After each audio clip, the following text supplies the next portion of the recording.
Hare Krishna. Welcome to another evening in the lives of the Vaishnavacharyas. My name is Chaturātma Das. It's a great pleasure to be back after being away for 5 weeks, 5 Mondays I believe it was, while I was in India visiting and doing pilgrimage in Vrindavan and Karoli, Jaipur and Rishikesh. And so now we've returned. I hope that many of you didn't get bored and tired and leave us while I was gone, and that we're all back here speaking about the Vaishnavacharyas again. Tonight what we're going to do is something a little different, and actually something very different from what we've done in the past. I want to speak tonight about Vrindavan. And I want to speak about Vrindavan because it is a central connecting point in the life of all the Vaishnavacharyas we've spoken about. They either lived in Vrindavan most of their life, or studied in Vrindavan, or trained other devotees in Vrindavan, or at least at the minimum visited Vrindavan. And so Vrindavan is a very integral part for each of their lives. And so what I'd like to do tonight is there's a common activity when one stays in Vrindavan called the Vrindavan Parikrama Marg. And this is the activity of circumambulating the town of Vrindavan. And as one does this, one comes across a large list of holy places and sites that can inspire one. So tonight, what we're going to do is we're going to go on Vrindavan Parikrama. I'm going to start and go around Vrindavan verbally and descriptively to the best of my ability and share some of the experiences.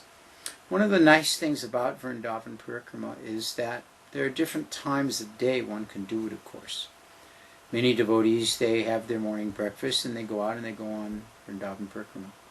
I see we have a couple of old friends here in the chat room, Bhakta Scott and Mauricio. Hare Krishna Prabhus, nice to have you back. Nice to be back. Actually, I'm the one that went somewhere. You guys have been here all along. Thank you very much for joining us tonight. So the nice thing about Vrindavan Parikrama is that the opportunity is there to observe this activity any time of the day one likes. For myself and others that I was associating with, we found that going early in the morning was the best time. The best time for me for a number of reasons. First of all, it's a great way to chant your japa. You have a very focused, concentrated, uninterrupted. It takes about 2 hours, a little bit under 2 hours, a little bit over 2 hours, depending on your pace, time to be able to chant. And if you go early in the morning, as I was prone to doing, there's no one else on the path. Most of the times I went, it was between the hours of 4 and 6. Quarter to 4, quarter to 6, like that. And usually I might run into 6 or 10 people on the entire parikrama path. Now, of course, what's happened in recent years, when I first started going to Vrindavan and doing the parikrama path, it was a beautiful sandy path that went all the way around the town of Vrindavan. Now, of course, it's a black-topped vehicle route that goes around. So the later in the day you go, the more vehicle traffic you run into. So this is another reason why I like to go very early. It's a nice japa period. It's a nice quiet time. There's not many other pilgrims. And you also don't run into vehicles. Now the exception to this rule would be the final Ekadasi of the month of Kartik. The month of Kartik we just passed through. And that final Ekadasi you will have by 4, 5 o'clock in the morning, you will have no less than several thousand people already on the parikrama path. And by 10 o'clock in the morning, you've got upwards of 100,000 people doing the Vrindavan Parikrama, because this final Ekadasi is either, depending on whether you have followed Chaturmasya and Kartik Vrata, starting from Ekadasi to Ekadasi or from Purnima to Purnima, is if it's Ekadasi you follow, then it's going to be your last day. And if it's not, it is nonetheless the most auspicious Ekadasi in the year. So it's packed. And even at, as my daughter and I experienced, because I was in India this trip with my daughter and partially with my son, both of whom are adults. And we were there on this particular Ekadasi, and even at 4:30 in the morning it was already very busy. So, but most of the time by 4:30 you still have a very quiet, peaceful atmosphere. So that's what I'd like each of you to do that are tuned in and listening in, or that may be viewing this at a later date than we broadcasted.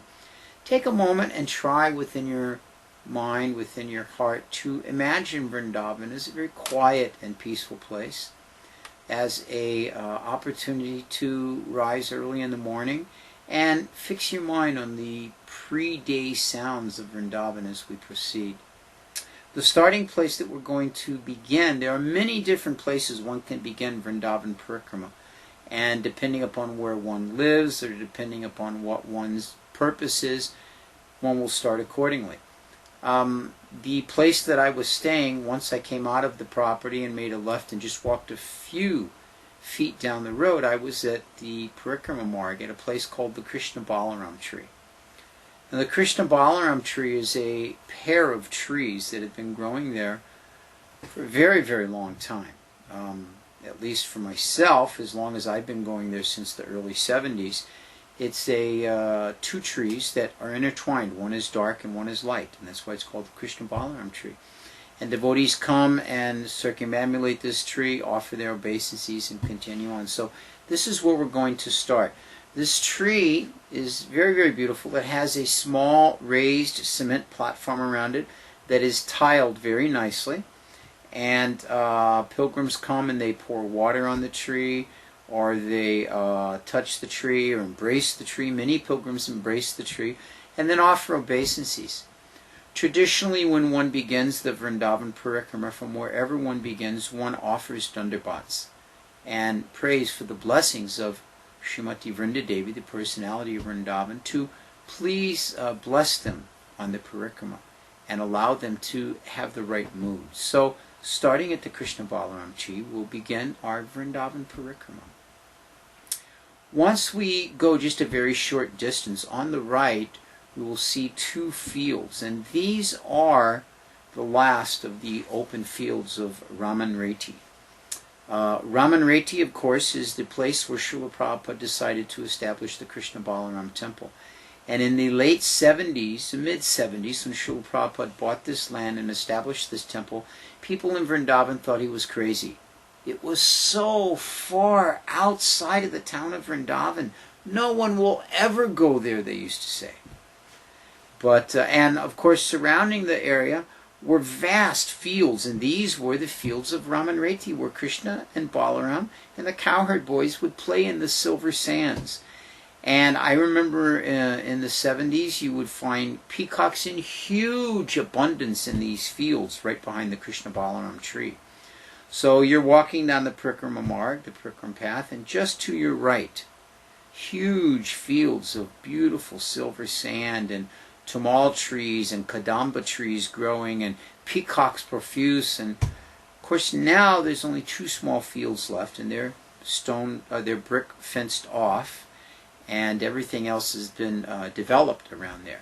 But these are the fields of Ramanreti, and one can imagine Krishna and Balaram and the cowherd boys enjoying their daytime pastimes in these fields.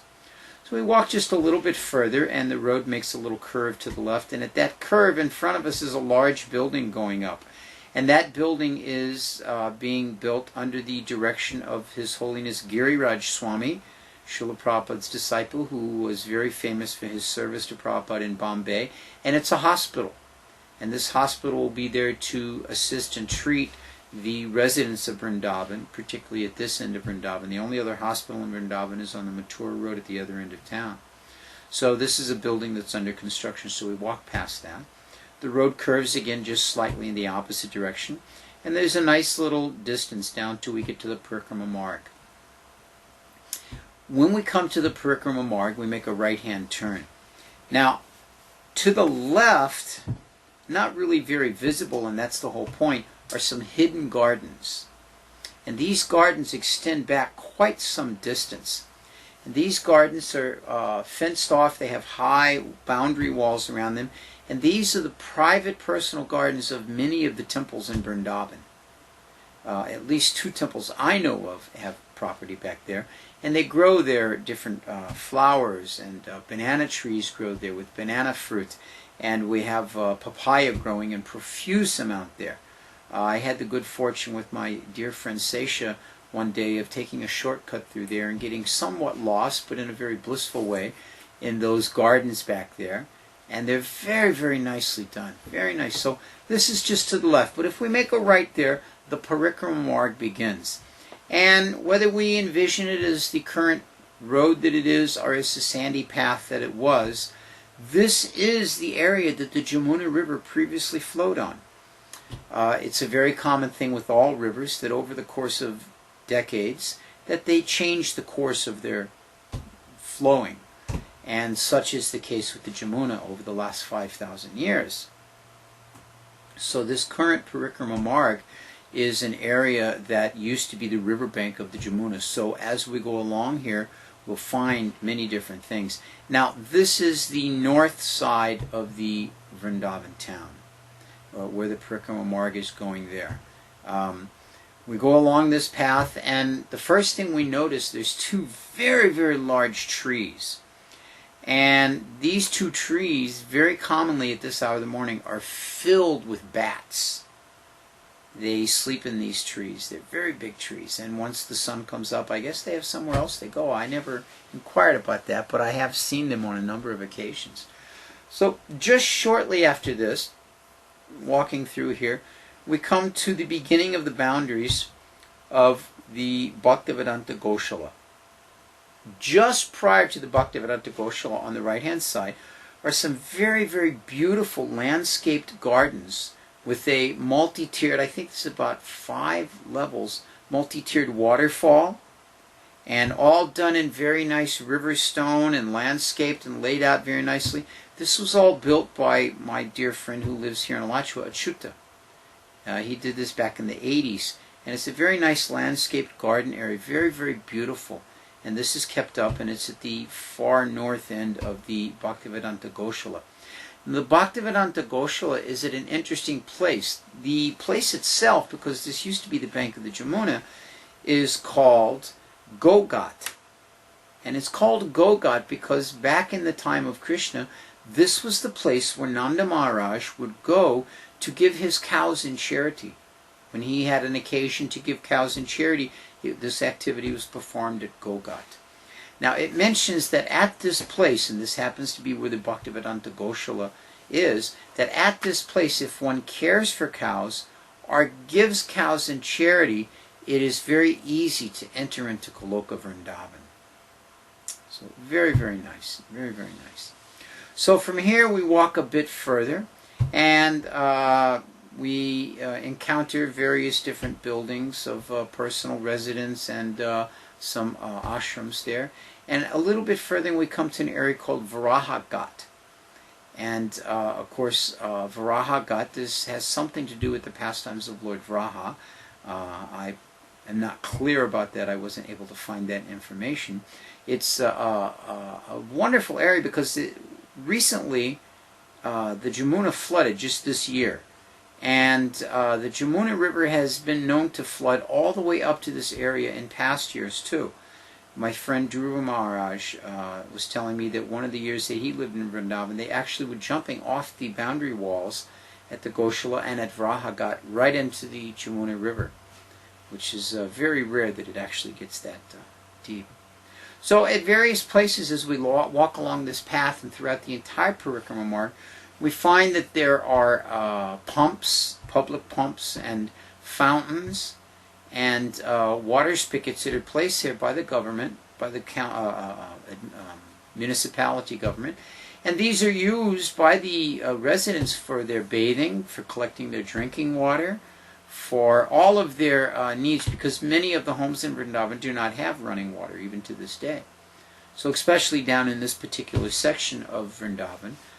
So these public pumps that you'll see at all hours of the morning, people are there bathing, cleansing themselves before their day begins, and then collecting the water. And this is where you see the girls with 2, 3 pots stacked up on their head, very comfortably walking and chatting with each other with these pots up there, just like the gopis. So this is a very, very nice thing you'll commonly see all throughout the Parikrama mark. Shortly after that, we come to the very famous Kaliya Ghat. Kaliya Ghat is the place where there's this very, very large Kadamba tree that is over 5,000 years old. And previously, this Kadamba tree actually reached out over the Jamuna River, and we all know the wonderful story of Krishna and the Kaliya serpent, and how Krishna jumped from that tree into the Jamuna River to chastise the Kaliya serpent. We won't tell that whole story. We'll never make it all the way around the Parikrama mark. So that same exact tree is still there, and you can see as you get close to it, a very, very old and withered and weathered tree. Very big, and it's still growing very wonderful foliage, but you can see certain parts of it that are very, very old that it is manifested new growth from.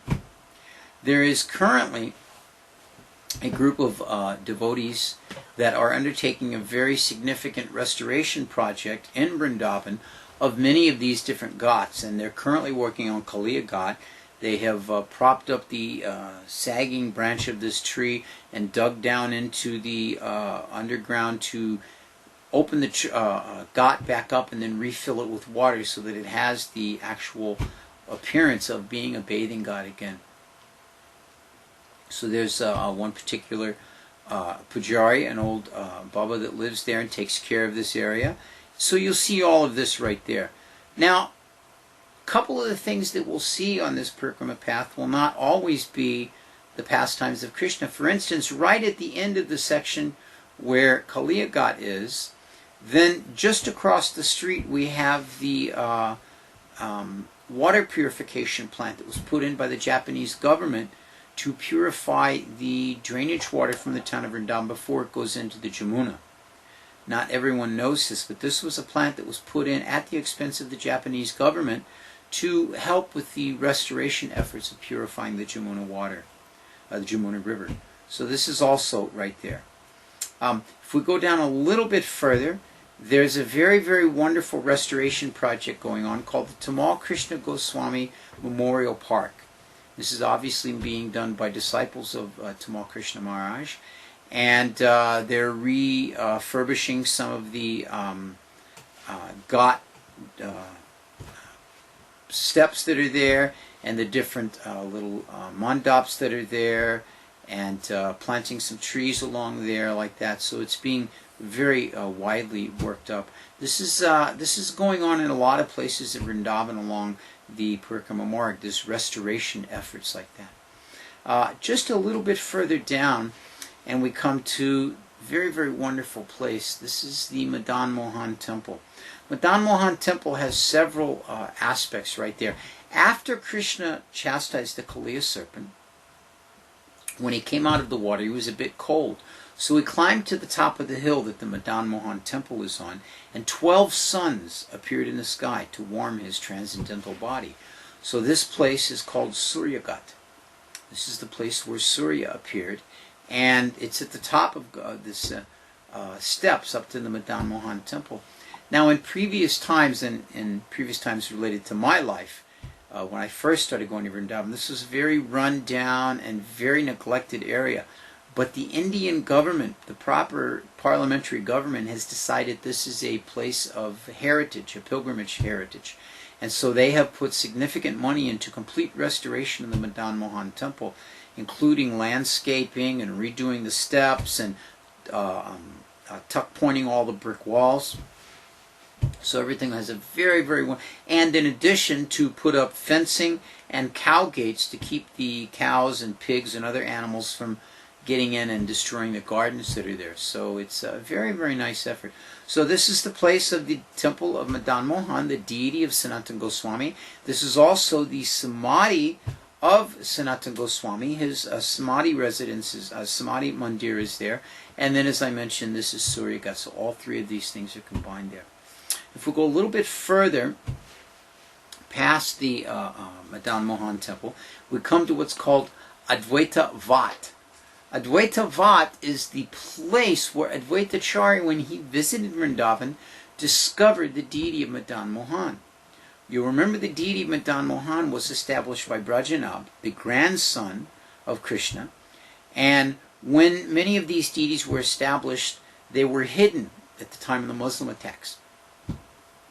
And so in later years, different devotees were able to uncover these. Madhavendra Puri, Sanatana Goswami here uncovered Advaita Acharya, he uncovered the deity of Madan Mohan, and left that deity there under the care of Damodar Chobe. And then there's a whole pastime about how the deity decided to leave Damodar Chobe and come to stay with Sanatana Goswami, even though Sanatana could only offer him some dried chapati balls as his daily prashanam. So, in this way, these different deities began to be reestablished. As we pass this area, also this is an area where all the rickshaw wallahs live. We call it the Rickshawville.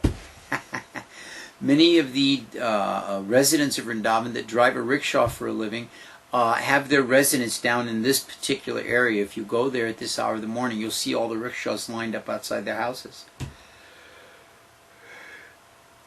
Excuse me, I'm adjusting to a later time scale. So you go along this area now for quite some distance, probably about almost a full round of japa, and then and you have buildings on both sides. The rickshaw residences on the right, and some different buildings and grain storages on the left, and like that. And then all of a sudden the buildings on the left stop, and you get your first sighting of the Jamuna River. The Jamuna River at this point is still a bit of a distance away. And as the Jamuna River begins to flow towards the city of Vrindavan, this is the place where you first begin to see it. And in the early morning, it's very, very mystical, with a nice mist coming through it, and coming off the Jamuna and onto the banks. And things begin to open up a bit there, and you can feel the cooler air from the Jamuna River flow into the Parikrama Trail. I'm going to just take a second here and acknowledge, say hello to the devotees that have joined us in the chat room here, along with Scott and Mauricio. We've got Vrindavan, and then we've got Nityananda Chandra. Nityananda Chandra, is that the Nityananda Chandra from Dallas? No, yes, Nityananda Chandra from Dallas. Very wonderful devotee. And then we have Dilip Rajkumar, I remember him. Benevolent Bear, I don't recognize you. Please, if you don't mind, drop us a line, tell us where you're from. And Bhaktin Carol, also Bhaktin Carol seems to be new as well. So we have some new people that have stopped in here. Bhaktin Carol, I see, she's from Dallas, okay. All right, and the rest of you, thank you very much for joining us tonight. As you've gathered, we're doing a little different format. We're taking a verbal parikrama of the wonderful town of Vrindavan. So, let's continue on. We've just gained our first sight of the river Jamuna. And at this point, we begin to find a number of ghats appearing on the right. The first of these is Andhira Ghat. Andhira Ghat is the place where Krishna would play hide and seek with the gopis. They would take a piece of cloth and tie around one gopi's head, and then the others would hide in different parts of the ghat, and she would have to find them, or whoever was bound like this. So this is the place called Andhira Ghat. Now, most of these ghats currently do not really exist in the form that they would have previous times. They're simply, it's understood this is where this place was. Shortly after that, we come to Imli Tala. Imli Tala is a beautiful tamarind tree that is 5,000 years old. And this is one of the places where Krishna's Rasa dance takes place. And during the Rasa dance, Radharani leaves the Rasa dance party. And Krishna goes to find her. He realizes that she's left, and he goes to find her. And he comes to this tamarind tree, and he sits underneath this tamarind tree, and in separation begins to chant the name of Radha. And as he's chanting Radharani's name, he begins to take on the color of her form. Tapta Kanchana Gaurange. Radharani is golden colored. So Krishna, feeling that separation from Radha, begins to chant her name and takes this golden form. And so Radha and the gopis come to look for Krishna, and they see him in this form. And they inquire to, Lord, we've never seen you like this. He comes back to his sham form, to his darkish rain cloud form for them. And he says, I was feeling your separation very much. In the Kali Yuga, I will incarnate in a form for the purpose of understanding that separation. And so this is the indication of the coming of Lord Chaitanya. So when Sri Chaitanya Mahaprabhu appeared in the Kali Yuga, he went to this Imli Tala tree, and he sat underneath it when he visited Vrindavan and chanted the names of Hare Krishna, Hare Rama. Chanted the names of Radha and Krishna and remembered these pastimes. And in so doing, he took on the color of Krishna, the bodily luster of Krishna. So this is a very famous place and very, very beautiful. Previous years, the temple there has been very nice, very clean, but very, very simple. And this year when I went, I was quite surprised. It's been 2 years since I was in Vrindavan, and the entire place has been completely renovated. Beautiful, large altars have been put up, and the deities have been moved to very nice altars. And the Imli Tala tree, the original tamarind tree, has very nice area, and a new tamarind tree is growing from that same place. And they've put up wonderful dioramas all around the inside of the temple compound, depicting the pastimes of Sri Chaitanya Mahaprabhu and his associates. And a beautiful entranceway with an archway and a dome over it. Very, very nice. So this is a very beautiful place to visit along there. So a little bit after that, continuing back out to the Parikrama Marg, we see that the Jamuna River is becoming more clear, and we can begin to hear some of the early pilgrims there taking their morning bath in the Jamuna. And just a few short steps away, we come to Shringar Ghat. Shringar Ghat is a place where Krishna would decorate Radharani's forehead with jeweled tilak and place different jewels in her hair. This is Shringar. This means to dress, to decorate. So Shringar Ghat, this is where Krishna would do this activity.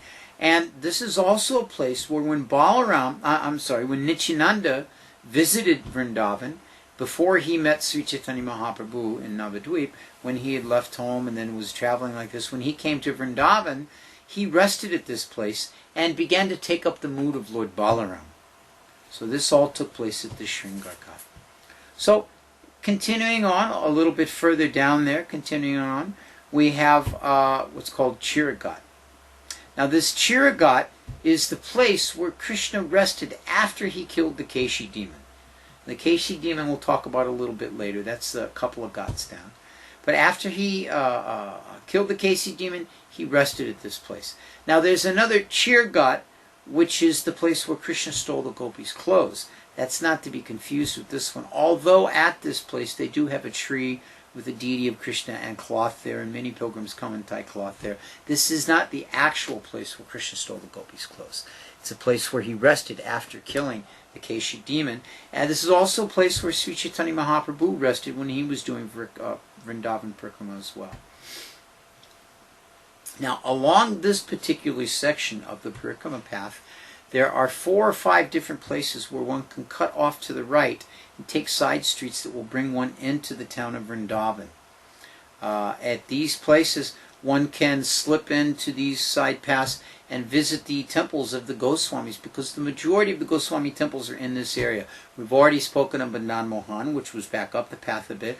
In this area, one can take a side trip and visit the Radha Damodar temple. This is the deity of Radha Damodar and the place where Srila Prabhupada lived.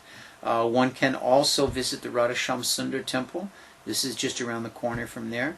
A little further down, there's another cutoff where one can actually go to the Radha Raman temple, which is right up the street from the Radha Gokulananda temple, which is right around the corner from the Bamsi Gopal temple, which is where Srila Prabhupada lived before he came to America. So when one goes down the Parikrama path, one can continue, but each of these cutoffs are there if one wants to go up and visit these places as well. Now, at this point, we're beginning to come very close to the Jamuna, and the sounds of the ladies taking their morning bath is very prominent. This is one ladies' bathing ghat, and mostly this is the older widow ladies, and they're all there in 10s, 20s, 30s, like that, and they're all taking their morning bath and cleaning themselves and preparing themselves for the day's worship.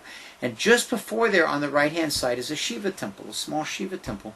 And many of them, after they finish their bath, they come up and they circumambulate the Shiva temple and pour water on the Shiva lingam. There was a particular group of 5 ladies that every morning I would pass and exchange Jai Radhes with them, and they were on their way to worship Lord Shiva. Very, very nice. Now, just after this place is where all the boats that traverse the Jamuna River are lined up. Some of these boats are very simple, and some of these boats are very elaborately decorative, painted vehicles for traversing across the Jamuna. Very, very beautiful. And at this hour, of course, there's no one on them, but this is where they're all kept. And one can see all these things. Then just a short little walk through the dark, because at this point the buildings are finished.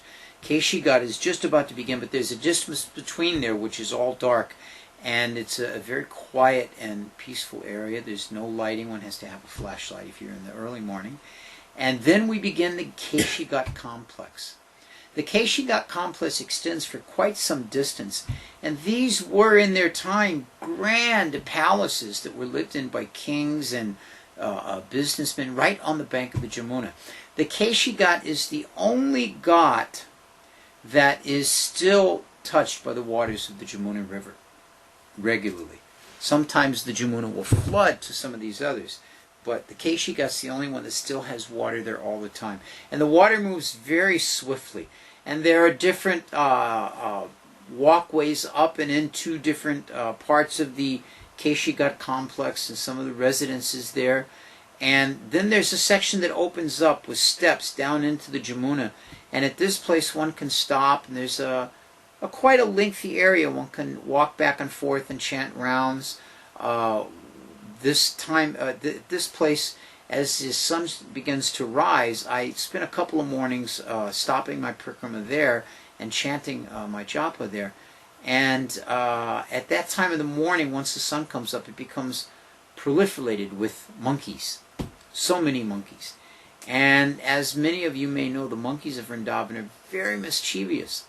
So one morning I was there, and one older sadhu had come to take his offer his respects to the Jamuna. He wasn't there to take bath, but to give some offerings to the Jamuna.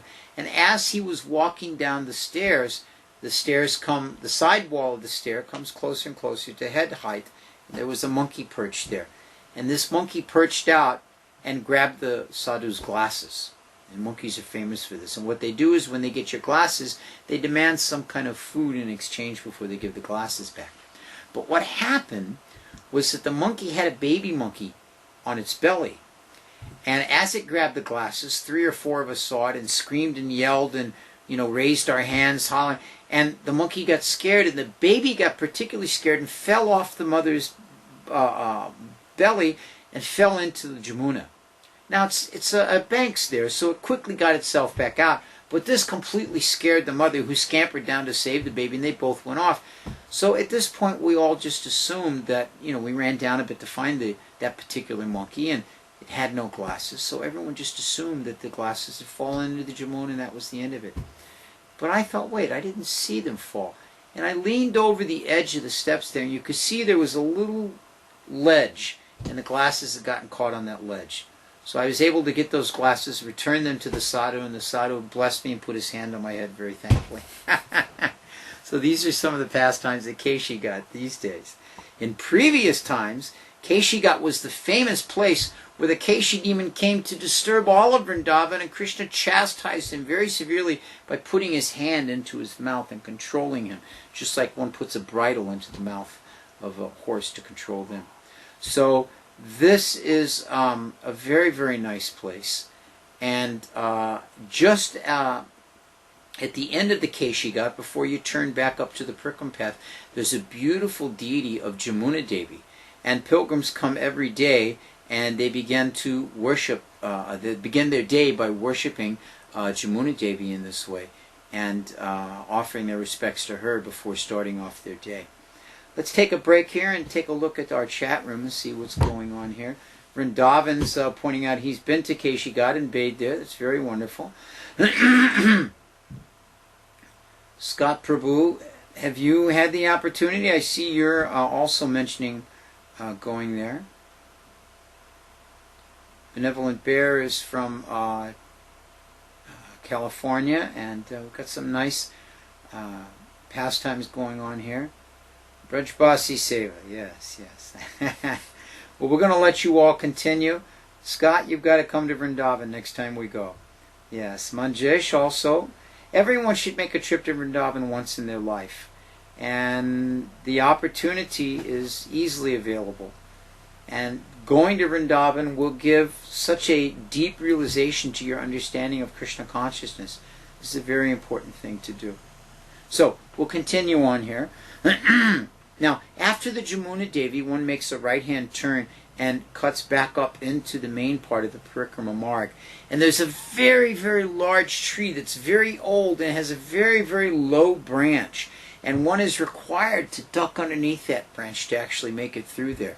This is a very significant place. This is about the 1/3 point of your Parikrama Marg when you get there.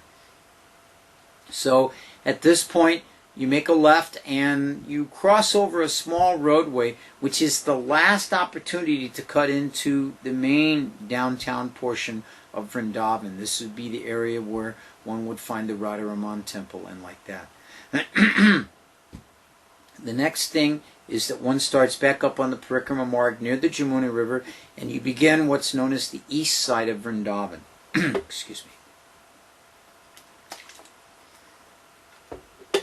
The east side of Vrindavan, the Parikrama Marg, was the last section to be blacktopped, and there are still some portions that have deep cooling sand on the side of it that you can still walk in.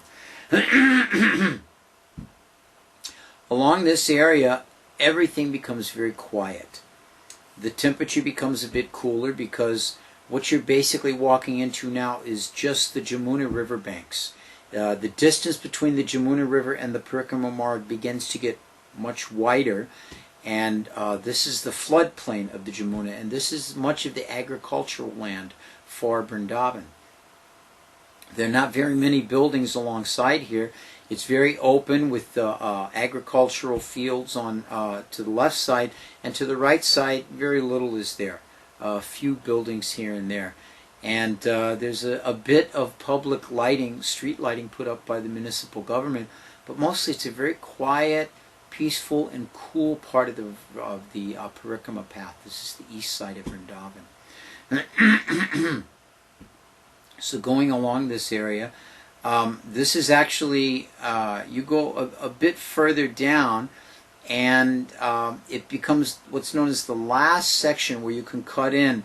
And at this point, you can cut into Bamsibat, which is the place where Krishna held the Rasa dance. You can also cut into this area and go to see the Gopishwar Mahadev temple, which is the temple of Lord Shiva, who protects Vrindavan. And then at this same area, you can very easily get to the temple of Braj Mohan, which is the deity of Narottam Das Thakur. So if we go back out to the Parikrama Marg, very shortly we'll come upon the Jagannath Mandir. Now, years ago when I first started going on the Parikrama Marg, the Jagannath Mandir was a very simple, small temple with a very large courtyard, very, very large courtyard that they very meticulously did in cow dung. They covered the whole thing in cow dung, so it was a very, very nice, clean environment. And very simple, but very nice and clean worship was going on there. And in recent years, this temple has become very, very popular. They have deities of Lord Jagannath there. They also have a deity of Srila Prabhupada, because this temple is run by one of Srila Prabhupada's Gujarati disciples, who, for whatever his reasons, separated himself a bit from ISKCON and has established a very, very nice temple, very, very appreciative of Prabhupada's efforts, and very nice worship, and it's become quite a big temple. And now when you walk by, there's this big entrance gate, just like in Jagannath Puri with the big decorative lions outside. Very, very nice Puri style. And so this is the Jagannath Mandir. after the Jagannath Mandir, one gets a very, very long stretch of maybe, I can only determine things in counting of rounds, but maybe 3 or 4 rounds worth of just walking peacefully. This is a section where one can really absorb himself into the holy name. There's not a lot on either side here. As I mentioned, there's agricultural fields. There is one section where there's a walled off compound, and I don't know what's on the other side of this wall, but I know there's hundreds of monkeys that live in there, because you can hear them and they come out over the wall at different times of the morning. It's probably some type of fields or gardens or wooded area belonging to some temple or something.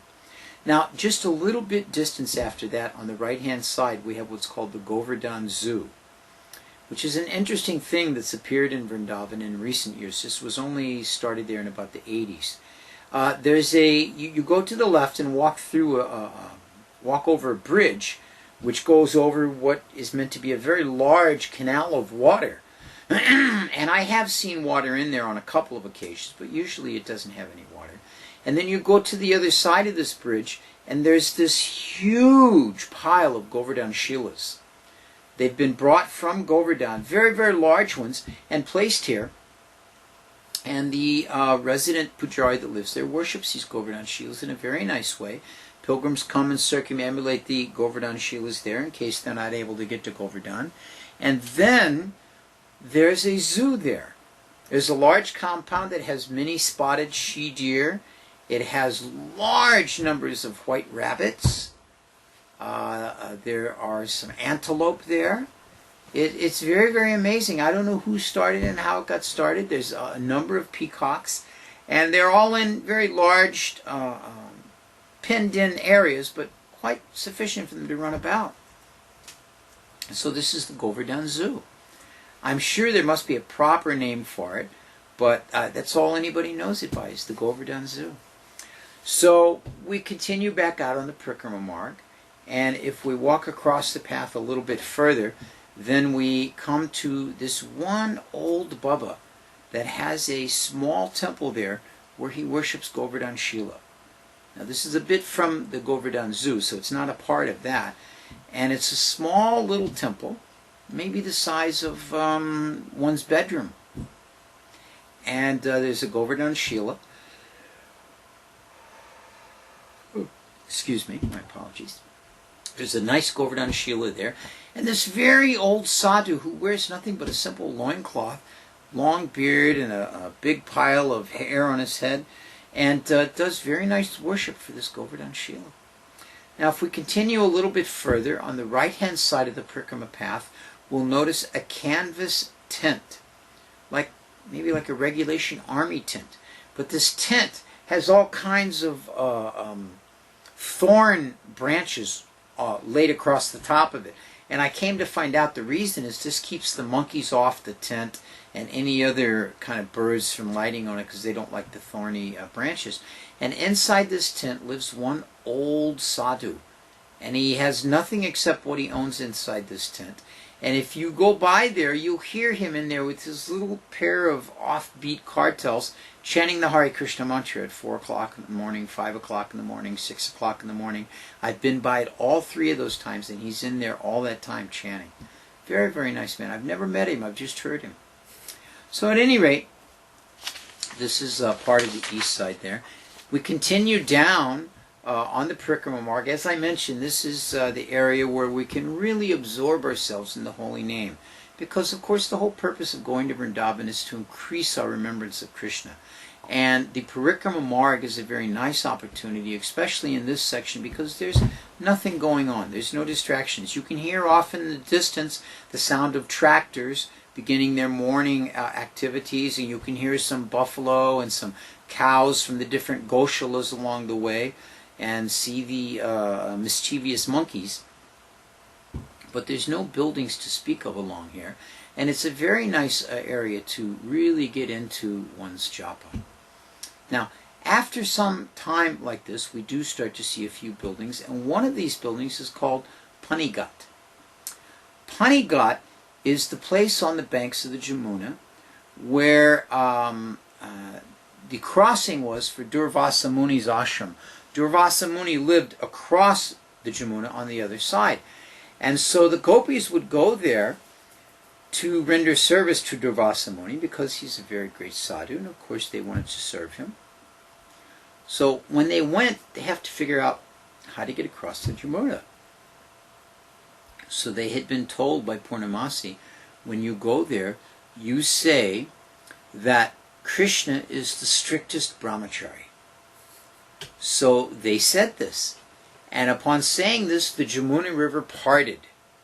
And they were able to walk through the banks of the Jamuna to the other side, and then she joined both sides again and continued flowing. So they went to Durvasa Muni's ashram, rendered the services to him. He became so pleased that he gave them each a blessing that they would be able to have Krishna as their husband. But he gave a specifically special blessing to Srimati Radharani.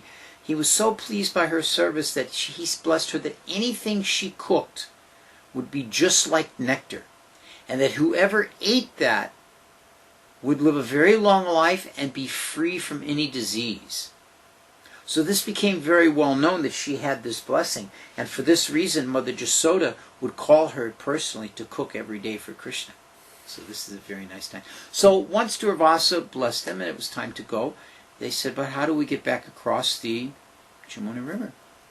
So Durvasa said, when you go, you simply make the statement, Durvasa Muni only eats durva grass. So they went and said that, and sure enough the Jamuna opened and they went through. So this is the pastime at Panigat. Now of course the interesting thing is, neither of these statements are true.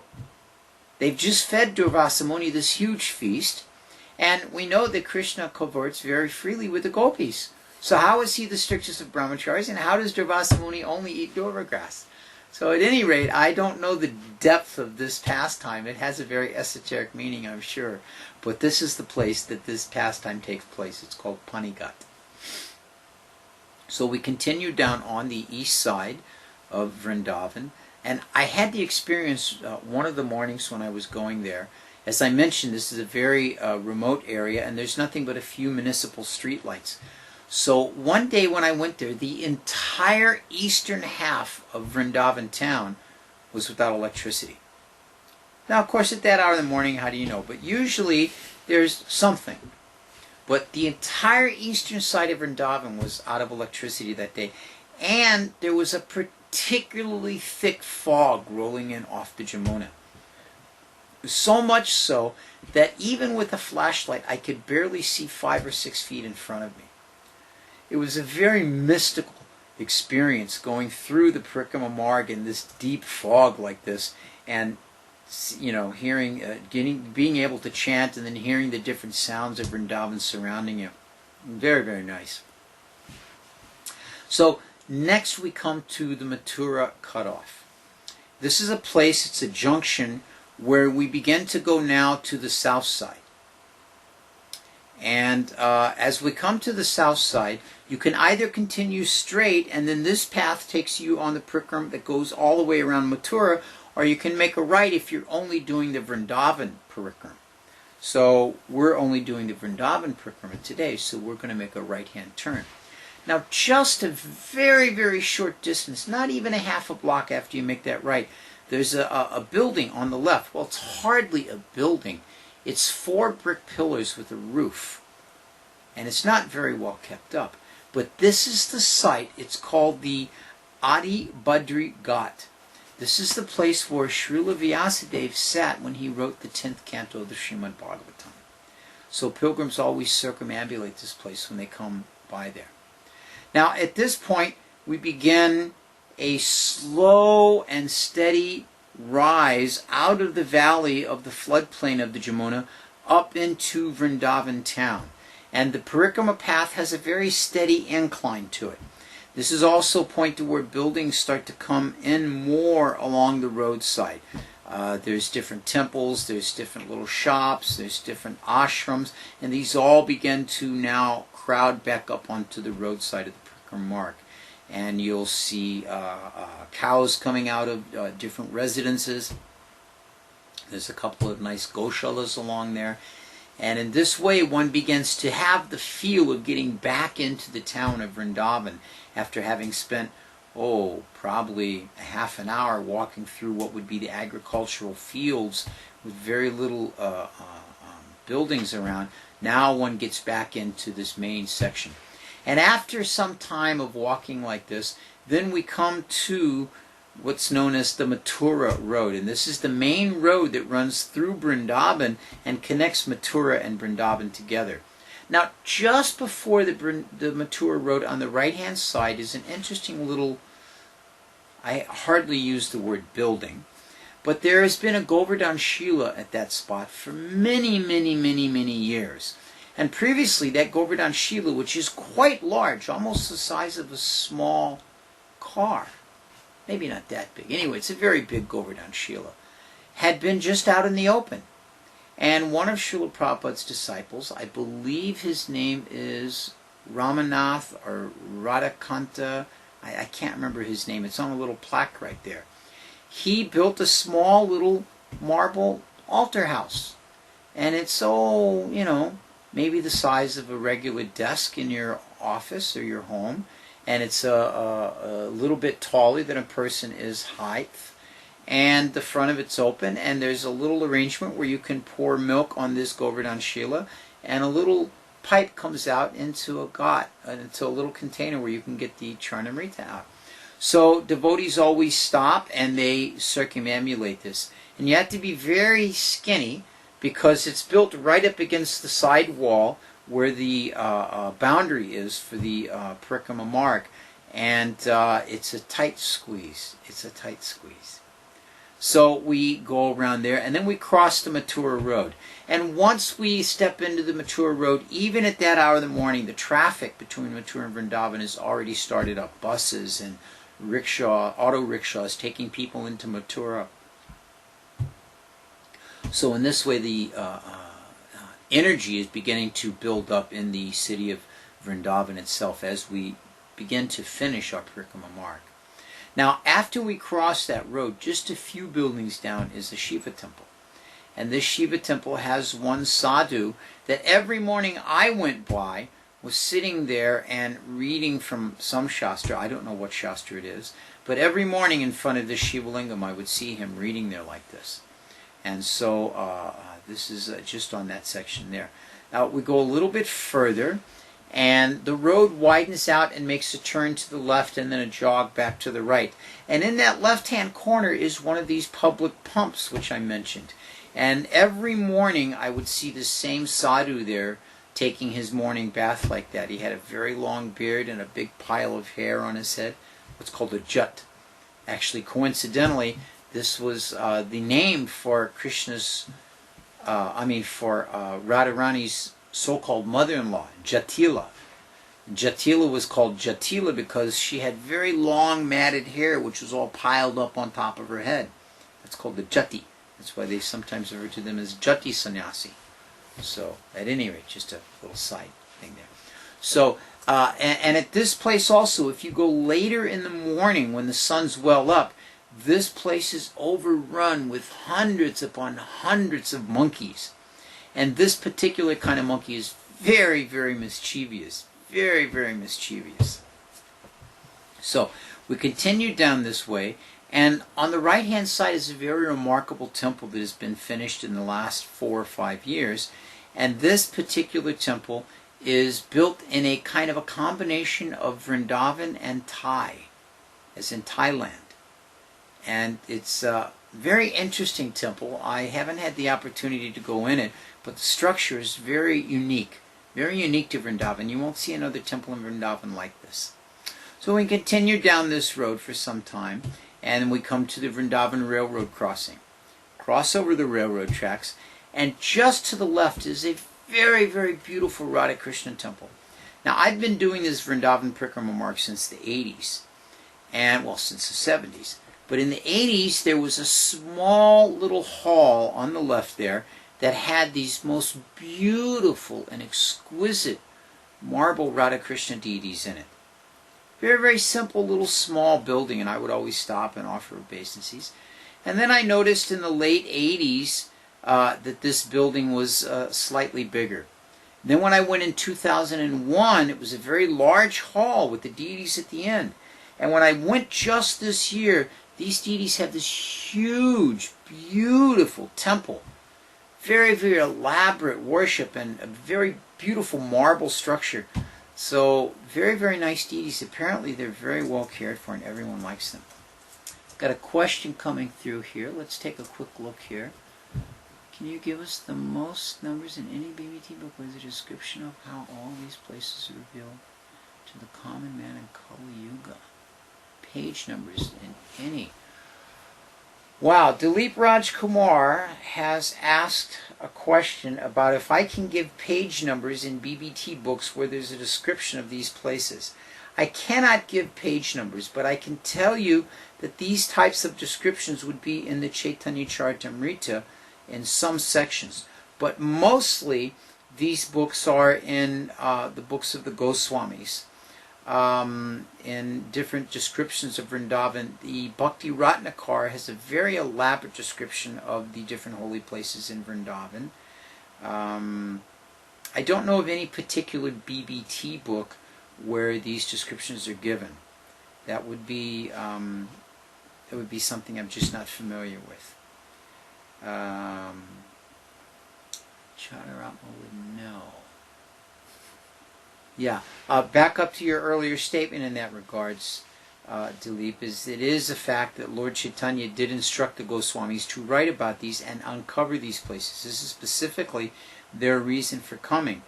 And you're asking about how these holy places are revealed. One of the most famous ways, which was practiced by Lokanath Maharaj, as well as by Bhugarba Goswami, is they would either carry a deity around and the deity would personally tell them, here, this place happened, this is where this place happened, that's where that happened, or they would go through these different areas calling out the names of these holy places until they were able to understand this is where they were.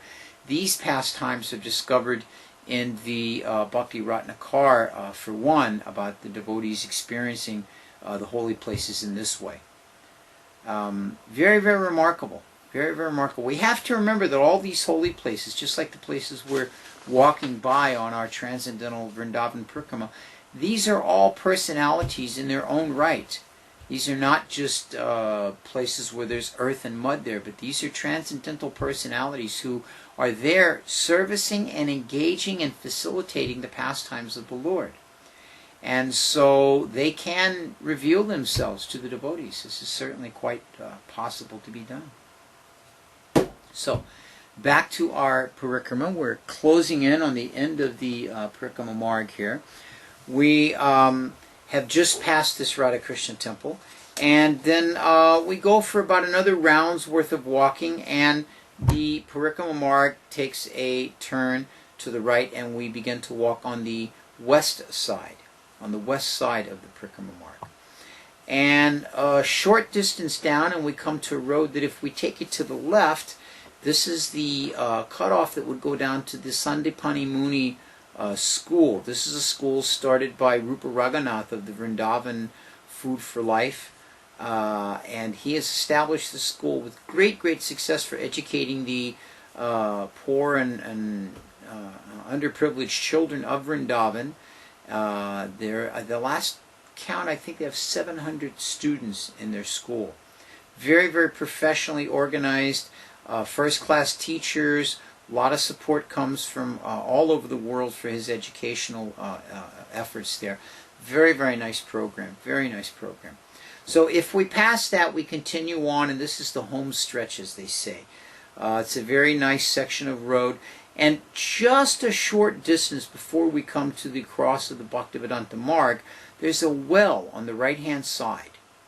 And this well is a very nondescript item, but if you lean over the well and yell out, Radhe Sham, and you hear your echo, the sadhus say this means your parikrama was successful.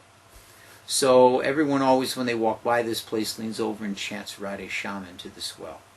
So a very short distance after this, maybe a couple of 100 feet, we come to the most prominent road, not the main road, but the most prominent road in Vrindavana. That's the Bhaktivedanta Swami Marg.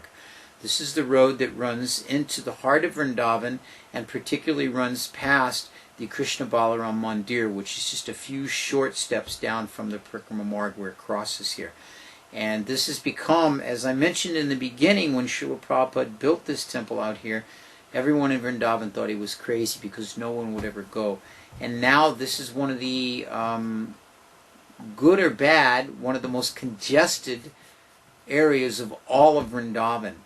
Many, many shops have popped up there, unlimited ashrams and residences and complexes for people to live have grown up there. And so much so has it become crowded that buses are no longer allowed into that area. They have to stop a few blocks down to the left of there and people have to walk in. Buses just are not allowed to go in there. It's so crowded. So this is the Bhaktivedanta Swami Marg. Srila Prabhupada's, this main road was named after Srila Prabhupada many, many, many years ago. So if we pass that and continue on the Parikrama Marg, on the left-hand side, a few feet down, a little short distance, is what's called the Bhakti Ashram. The nice thing about this Bhakti Ashram is it's a ladies' residence. Many of the devotee women that are not of the means to afford living in some of the more expensive places that devotees have or to buy their own place can stay very comfortably and very protectedly in this place, the Bhakti Ashram. It's a women's ashram. Now, if we come down a little further, we come to a place that's in the common area known as Balaram Baba Row. Balaram Baba is a gentleman who lives in Vrindavan and has for many years. He has a number of disciples, but his main activity is the distribution of prasadam.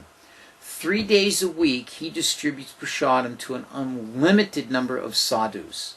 And this street that he lives on becomes lined with 300, 400, 500 sadhus that come from all over Vrindavan and they're given free lunch. And then twice a week he has a grass compound very near his place down this same road, which is it's very, very large. It's maybe half the size of a basketball court. And it's filled up with, maybe 1,000 people that he distributes prasadam to them. And then he has another arrangement where he distributes prasadam to children. And then on top of that, at the entrance there to his walkway, to his street, he has a man that sits out there with a big pot and serves out different types of halava or khichdi to pilgrims as they go by. So he's very well known throughout all of Vrindavan for his prasadam distribution. This is also the same street that many of our senior men in ISKCON have their ashrams on. That would be Bibi Govinda Maharaj, Shivaram Maharaj, Giriraj Swami, also Indradurna Maharaj has his ashram there. So many of them live in this area, and it's a very, very nice area. And the prasadam distribution that Balaram Baba does is all supported by donations he receives from all over. Very, very nice program. Now, if we go a short distance past Balaram Baba's street there, on the left-hand side is a temple that almost everyone that has ever gone to Vrindavan has overlooked. To this day, whenever I go to Vrindavan, I'll say to devotees, Prabhu, did you know this temple's there? And no, I didn't know that.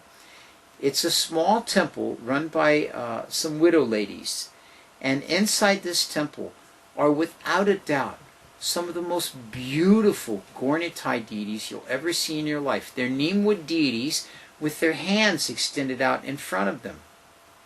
And both of them have their hands like this. And this type of expression is, here's our mercy, please take it. Here is our mercy, please take it. Both Lord Chaitanya and Lord Nityananda are standing next to each other, both with very, very beautiful features, and both with their hands out like this. Please, take our mercy. And these deities are elaborately and beautifully dressed. Everyone I encourage to go and see that temple, they then go every single day because these Gaurnitais are so beautiful. And as my good friend Dhruva Maharaj said when I was asking him if he knew the name of these deities, he said no, but they are beautiful and very merciful. And this is true. And after we take the darshan of these beautiful, merciful Gaurnitai deities, we come back out onto the Parikrama Marg, and there in front of us is the Krishna Balaram tree that we started at some 2 hours ago. So this is the way that the residents of Vrindavan engage themselves in remembering Krishna by circumambulating the town of Vrindavan, remembering all the different pastime places that have taken place there, and chanting the holy name of the Lord while doing so. And in this way, all of the Goswamis that have been connected with Vrindavan have some place that they contribute to this opportunity for us to remember Krishna's pastimes there in Vrindavan. So this is our Vrindavan Parikrama for this evening. We've had a very, very nice time. We thank everyone. And let's just take a look here and see where we stand in the chat room. We were discussing about how the different holy places are revealed, how Lord Chaitanya revealed Radhakund. Actually, when Lord Chaitanya discovered Radhakund, it was 4 meters by 4 meters. Very small.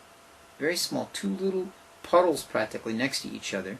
And in due course of time, Jiva Goswami was instrumental. Actually, the first title of ownership for Radhakund, when it became a municipality, was given to Raghunath Das Goswami. He was the first mayor of Radhakund. But Raghunath Das Goswami was, how shall we say, a bit detached from worldly affairs. So the management of the town of Radhakund and of the Kund itself was given to his associate Jiva Goswami. And Jiva Goswami engaged the wealth of his disciples and other disciples in cultivating Radhakund to what we see it as today. Now, ever so many years they drain Radhakund and clean it all out and clean the steps and all. I've seen pictures of it when it's empty, and it's a most amazing sight. There at the bottom is this 4 meter by 4 meter brick container, a brick walled area, which is the actual source of Radhakund. Very, very deep. And whenever they do this, they always find so many amazing deities and shilas and things that have been placed into Radhakund over the years. So, there we go.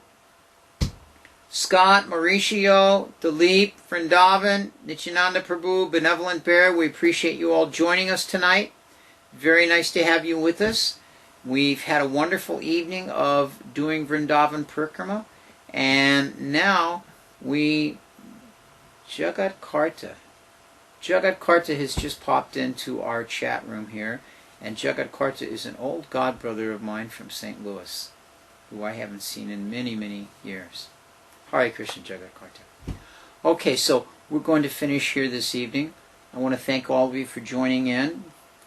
I want to thank all of you for going on this Vrindavan Parikrama with me, and I'd like to remind all of you to join us next week on Monday night for another chapter in the lives of the Vaishnava Acharyas.